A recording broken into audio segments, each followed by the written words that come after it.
Excuse আমরা সবাই জীবনে কোনো না কোনো ক্ষেত্রে দিয়ে থাকি, কিন্তু এই এক্সকিউজ দিলে পর কিন্তু আপনি যে জায়গাটায় জীবনে পৌঁছতে চাইছেন সেই জায়গাটায় কিন্তু আপনি পৌঁছতে পারবেন না।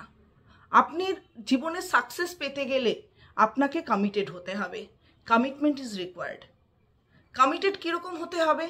যেরকম আমি পরীক্ষায় ভালো রেজাল্ট করতে চাই কিন্তু আমি প্র্যাকটিস করছি না, আপনাকে কিন্তু পরীক্ষায় ভালো রেজাল্ট করার জন্য ম্যাজিক্যাল কিছু হয়ে যাবে সেটা কিন্তু ভাবাটা একদমই উচিত নয়, বা ভাবলেও কোনো রকম কোনো ফল আপনি পাবেন না। ম্যাজিক্যাল কিছু হতে গেলে আপনাকে যেটা করতে হবে সেটা হচ্ছে প্র্যাকটিস।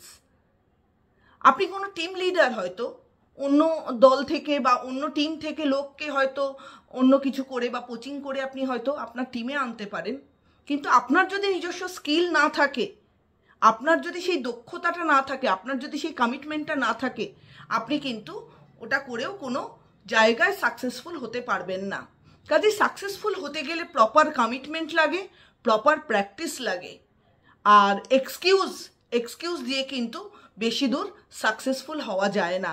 কাজে এক্সকিউজটাকে লাইফ থেকে সরিয়ে দিয়ে জিনিসটাকে ফেস করে কমিটমেন্ট রেখে এগিয়ে চলুন, দেখবেন সাকসেস অনায়াসে চলে আসবে। ভিডিওটা কেমন লাগলো অবশ্যই আমাকে জানাবেন, আর নিজের জীবনের প্রতি, নিজের কাজের প্রতি কমিটমেন্ট রাখুন। ভালো থাকবেন, সুস্থ থাকবেন। নমস্কার।